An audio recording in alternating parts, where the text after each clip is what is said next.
Hello, everyone. It's me, Kirsten, and this is the It's Giving Mystical podcast. And this is a little winter solstice update. Oh, I hope that you are finding time, taking time to be quiet right now. I can't emphasize enough how much restorative, good energy exists in these silent spaces, in these dark places. And I was going to do a kind of full length solstice meditation, but I keep being called to encourage silence, to encourage quiet. And that's going to land differently. Some of you are going to be like, yes, I love that. And some of you are going to be challenged by that. I just offer that there's ways to do that that feel mm, digestible to your nervous system. So, one of the great tricks of all practices is timers, is setting containers around time.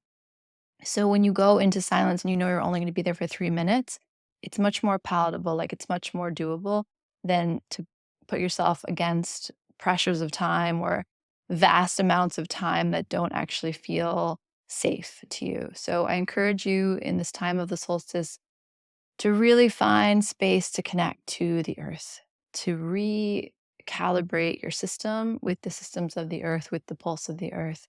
For depends on where you are, right? Like that can mean many things. That can mean sitting outside with the trees. That can mean taking a walk in nature. That can mean going out into the city and feeling the earth as it exists underneath the pavement, underneath the roads. It can mean bathing in a river or bathing in the ocean. Wherever you are, there's this a reminder of how connected the earth is and how disconnected we are as people. So there's so many interesting scientific studies. And I keep thinking about that quote from that book, like, we are not at the end of science, we are not at the end of history. But even now, science will tell you about the mycelium network. It will tell you the way that plants can recognize your energy from like miles off. There's so much happening. There's so much communication happening in the earth. And when you really imagine that so much of the earth is tapped into itself, is tapped into the grid of the luminescent grid that is the energetic vibrational output of Pachamama, then you realize that there's such an opportunity and always an invitation for you to tap into that grid as well. I just put this thing on Instagram. I hope you'll go watch it. It was from the Wisdom Keepers, and this man was speaking just about this idea that we've been taught to tune out the earth. We've been taught to tune out the energies around us. And he talks about just the invitation to turn the volume up. And so I want to offer you that in this solstice as a reminder. I personally need to practice what I preach. And so for me, I'm going to go dark here on the podcast, which I haven't done in probably a couple of years now, until until January 10th. And I encourage you to do the same in whatever way or capacity you can. Understand that the energy coming in 2025 is nine, is hermit, is completion, is the end of a cycle. And I just encourage you to feel what grounds you before you begin that year. And I encourage you to do whatever you need to do to make peace with the year that's been, to make peace with what has come over this past cycle. And the 8 year is a very powerful time of integration and like weaving together our spiritual yearnings and our body's experience of the world. And that is hard work. Like, I don't know how else to say it. It's hard work to let your container recalibrate to a new way of moving through time and space. The physical body is our most precious gift, and it is a limitation that reminds us daily of what we're here to do.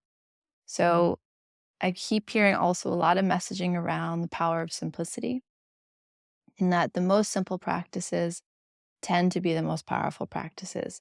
Not easy to do, not easy to commit to, but incredibly powerful. So, in this time of the solstice, I invite you to witness your day to day, witness your practices, witness your devotional acts, and think about how they can be simplified. How can you bring it down to the basics of what you're actually here to do, what the purity of your intention, the purity of your desire is? I leave you with this little note.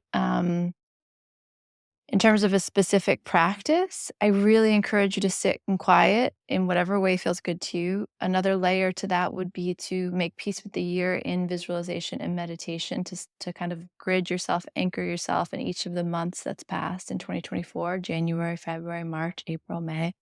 To sit in each of those spaces and to call up that version of you and dialogue with them, make peace with them, receive their gifts, receive their lessons, and thank them for the time they were here. Thank them for their experience of the world, their level of engagement with the world, their level of engagement with your own journey of healing and your own journey of self awareness, self actualization, self remembering. So make peace with that. And I invite you to invite the hermit into your space, the hermit card in tarot, to be something to dialogue with and spend time with. And then I really encourage you to allow some fallow time, some empty time, some spaciousness, some silence, some darkness into your life. I will be doing the same. If you need me or you feel disconnected, I really encourage you to use my Instagram grid like a oracle deck. I invite you to use these podcasts like an oracle deck. There's always the message you need out there, whether it's on this podcast or some message I've shared or some message you need to hear from the earth. So, yes, begin with the earth, begin with the trees, begin with the ground, begin with the waters. Try to hear the message there. And if that's not satisfying you, please do reach out to the people that you love or trust and know that by asking for the message will come. Otherwise, I just invite you to allow spaciousness in these next 2 weeks. Allow yourself to connect with the emptying out and the beginning to take shape of what comes next with a slower pace than maybe you're used to. I send you so much love in this solstice time. I will be spending my own time with the hermit and like entering or engaging with what is to come, but also more importantly, engaging with what has come to rest. That just can't be overstated. Really think about these 2 weeks as this space between what was and what will come, and see how much you can rest into that, how much presence you can offer that invitation, that gift that is the winter solstice, that gift that is this next journey into the new year. All right, sending you so much love, and I will see you on or hear you or be with you on the 10th of January. And until then, just wishing you a lot of space, space to hear yourself, space to hear the earth, space to hear what needs to be understood and what needs to be put down before the beginning of this next year. All right. So much love. Bye.